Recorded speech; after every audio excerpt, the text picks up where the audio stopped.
वालेकुम student, welcome back to the channel the law centre.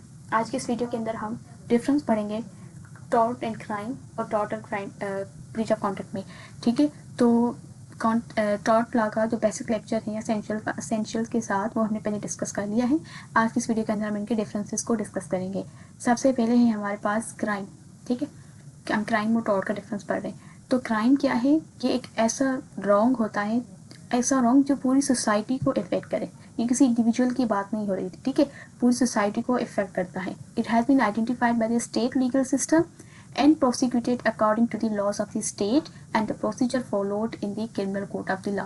ठीक है, इसमें पूरा क्रिमिनल कोर्ट ऑफ लॉ का जो प्रोसीजर होता है वो फॉलो होता है, और इसकी जो पूरा जो सिस्टम स्टार्ट करता है वो कौन करता है? स्टेट करता है।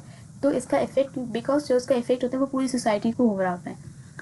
तो इनका डिफरेंस पढ़ते हैं अब हम, ठीक है, और किन बेसिस पे होगा उसके साथ साथ। ठीक है, तो पहला है नेचर। टॉर्ट और क्राइम का नेचर डिफरेंट है। टॉर्ट में क्या होता है?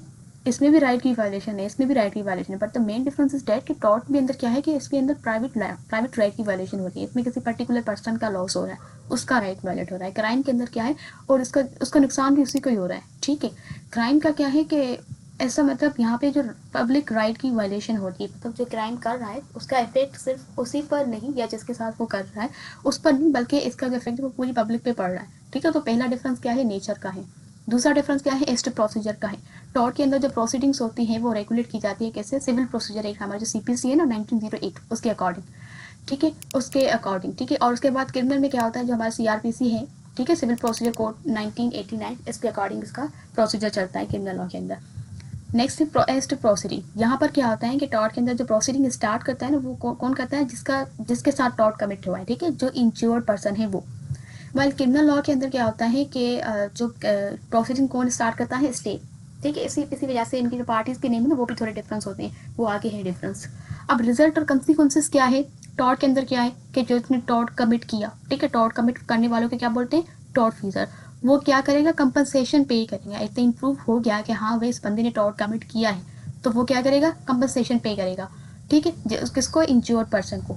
और क्रिमिनल के अंदर क्या होता है कि पेनल्टी होती है, सजा होती है। ठीक है, जिसने जो क्राइम किया है उसको क्या किया जाएगा? जिसने वो ऑफेंस किया है उसको सजा दी जाएगी। ठीक है, स्टेट उसको पनिश करेंगे रॉन्ग डूअर को।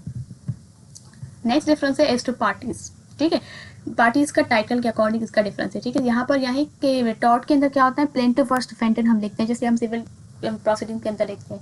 यहाँ पर क्या होता है? स्टेट वर्स अक्यूज का होता है। ठीक है, एक तो डिफरेंस ये हो गया। और नेक्स्ट है कि एज टू इंटेंशन।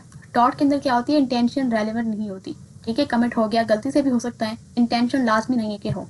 और क्रिमिनल के अंदर क्या होता है कि इंटेंशन होती है। ठीक है, आप कोई भी ऑफेंस कर रहे हो, आपकी पूरी इंटेंशन होती है उसके अंदर, तो इंटेंशन के साथ इरादतन आपको काम करते हैं। ठीक है, तो एक तो इंटेंशन का डिफरेंस हो गया। लास्ट ये है कि एज टू कोडिफिकेशन। टॉर्ट हमारे पास कोडिफाइड लॉ नहीं है, सेक्शन में अवेलेबल नहीं है कि ये इतने सेक्शन से, ठीक है, ये टॉर्ट कमिट होगा तो उसकी रेमेडी ये है, ऐसा कुछ नहीं है। ठीक है, वेल क्रिमिनल लॉ हमारे पास क्या है? ये हमारे पास जो है ना वो कोडिफाइड लॉ है। ठीक है, जैसे पीपीसी है ना, पीपीसी पाकिस्तान पीनल कोड 1860, इसके अंदर हर एक जुर्म की सजा बताई गई है, तो ये कोडिफाइड लॉ हुआ। वाइल टॉर्ट हमारे पास कोडिफाइड नहीं होता। तो ये कुछ मेजर डिफरेंसेस हैं टॉर्ट और क्राइम के अंदर। अब हम डिस्कस करते हैं टॉर्ट और ब्रीच ऑफ कॉन्ट्रैक्ट में। ठीक है, सबसे पहले हम कॉन्ट्रैक्ट को पढ़ते हैं। कॉन्ट्रैक्ट क्या है? An agreement made between the two और मोर पर्सन। ठीक है, मतलब दो बंदों के दरमियान क्या हो? कॉन्ट्रैक्ट हो, एग्रीमेंट हो। ठीक है, कि मैं ये चीज़ अपनी फ्री कंसेंट के साथ आपको दे रही हूँ और आप वो ले रहे हैं, उसके बाद मुझे कंसिडरेशन दे रहे हैं, ये हुआ एग्रीमेंट। ठीक है, और वो एग्रीमेंट एनफोर्सेबल बाय लॉ हो तो वो कॉन्ट्रैक्ट बन जाता है। ठीक है, कॉन्ट्रैक्ट एक्ट के जो लेक्चर्स हैं वो हमारे चैनल पे ऑलरेडी अवेलेबल हैं, तो अगर आपको कॉन्ट्रैक्ट एक्ट पढ़ना है तो आप प्लेलिस्ट जरूर चेक कीजिए। अब डिफरेंस पढ़ते हैं इन दोनों के दरमियान। सबसे पहला डिफरेंस है राइट, एस्ट राइट। टॉर्ट के अंदर क्या होता है? जो लॉ ऑफ टॉर्ट है ना वो प्रोटेक्ट करता है राइट एंड रेम को। ठीक है, वो राइट जो आपके पास अवेलेबल है अगेंस्ट होल वर्ल्ड। ठीक है, मतलब आप इंडिविजुअल का राइट है, right and rem available against the whole world. ठीक है, तो यहाँ पर इसका मतलब क्या हुआ कि जो लॉ ऑफ टॉर्ट प्रोटेक्ट करता है राइट एंड रेम को, मतलब ऐसा राइट जो कि होल वर्ल्ड आपके पास मतलब अवेलेबल है अगेंस्ट द होल वर्ल्ड। ठीक है, और लॉ ऑफ कॉन्ट्रैक्ट में क्या होता है कि प्रोटेक्ट करता है right and persona, which means against one individual. ठीक है, अगेंस्ट वन इंडिविजुअल आपके पास वो राइट है, क्योंकि कॉन्ट्रैक्ट होता है ना दो या दो के दरमियान में। ठीक है, तो आपका जो भी राइट है वो उस हद तक डिपेंड करता है, उस बंदे एक तक। ठीक है, पूरी पब्लिक का नहीं है। ठीक है, तो आपका जो वो राइट है वो सिर्फ उस बंदे के अगेंस्ट है, मतलब उस बंदे का ही इस राइट से कोई लिंक है, ठीक है, पूरी मतलब दुनिया के नहीं है। आपको वो जो राइट है वो अगेंस्ट होल वर्ल्ड अवेलेबल नहीं है, वो उस बंदे के इंडिविजुअल के मतलब हद तक है। नेक्स्ट है एस्टो डैमेज। टॉर्ट में अंदर क्या होता है, अनलिक्विडेड डैमेजेस दिए जाते हैं। अनलिक्विडेड डैमेजेस का मतलब क्या होता है, ये हमने बेसिक लेक्चर के अंदर भी पढ़ा था कि वो डैमेजेस जो नॉट फिक्स बाय लॉ हो, ठीक है। अभी वो फिक्स बाय लॉ नहीं है क्योंकि टॉर्ट कोडिफाइड फॉर्म में नहीं है ना, ठीक है, तो डैमेजेस भी अनलिक्विडेड है, मतलब वो स्पेसिफाइड नहीं है, सिचुएशन को देखकर बाद में इसको कैलकुलेट किया जाता है। और कॉन्ट्रैक्ट में क्या होता है, डैमेजेस जो है वो लिक्विडेटेड हैं, ठीक है। हमारे पास कोडिफाइड कॉन्ट्रैक्ट 1872 अवेलेबल है, उसके अंदर हर चीज़ बताई गई कि अगर ये है तो फिर ऐसा होगा, ठीक है। तो यहाँ पर क्या है, डैमेजेस क्या होती है, लिक्विडेटेड होते हैं। और नेक्स्ट डिफरेंस है एज टू कंसेंट का। टॉर्ट जो है वो always committed without the consent of the person, ठीक है। टॉर्ट जो कमिट होता है ना, बंदे की मर्जी के बगैर होता है। आप किसी के साथ टॉर्ट कमिट करते हैं तो उससे कंसेंट नहीं लेते कि भाई मैं तुम्हारे साथ टॉर्ट कमिट करना चाहता हूँ अगर आपकी परमिशन हो, तो ऐसा नहीं होता, ठीक है।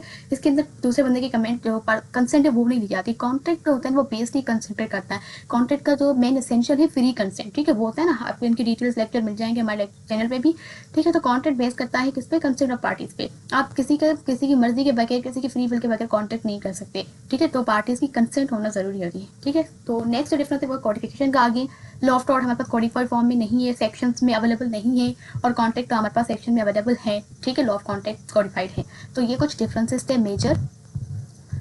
आगे हमारे पास अभी 3 और डिफरेंसेस हैं एज टू लिमिटेशन का है, ठीक है। तो लॉ ऑफ हमारे पास टॉर्ट लॉ के अंदर क्या होता है, लिमिटेशन ऑफ टाइम पीरियड वो 1 ईयर है, वाइल कॉन्ट्रैक्ट में अंदर 3 ईयर है। और लीगल ड्यूटी का डिफरेंस होता है, जो ड्यूटी फिक्स बाय लॉ है, ठीक है, ड्यूटी फिक्स बाय लॉ होती है हमारे टॉर्ट के अंदर।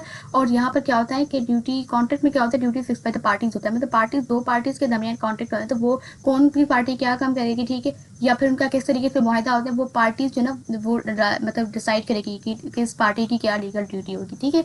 और as to M, law of tort का मतलब होता है इसका एम पर्पस जो ना वो ये है कि वो प्रिवेंट करे पीपल को नुकसान से, ठीक है। नुकसान हो गया तो अब उसमें क्या करेगी, रेमेडीज प्रोवाइड करेंगी। पर कॉन्ट्रैक्ट में क्या होता है कि एक दफ़ा अगर कॉन्ट्रैक्ट ब्रीच हो गया तो लॉ ऑफ कॉन्ट्रैक्ट के जरिए क्या होगा, उस प्रॉमिस को इन्फोर्स किया जाएगा, ठीक है। आप कॉन्ट्रैक्ट ब्रीच करें, आपको कोर्ट ऑर्डर करेगी कि अपना जो कॉन्ट्रैक्ट ब्रीच है उसको फुलफिल करें, तो इसके अंदर फुलफिल किया जाता है, इन्फोर्स किया जाता है प्रॉमिस को। और टॉर्ट के अंदर क्या होता है कि रेमेडीज दी जाती है, ठीक है।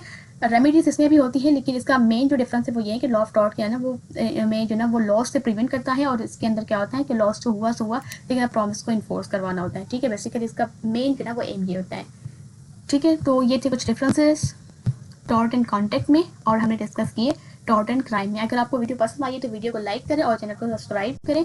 और अगर इस वीडियो के नोट्स आपको टॉपिक के चाहिए तो कमेंट बॉक्स में कमेंट जो ना वो ड्रॉप करें, ठीक है। Thank you so much for watching this video.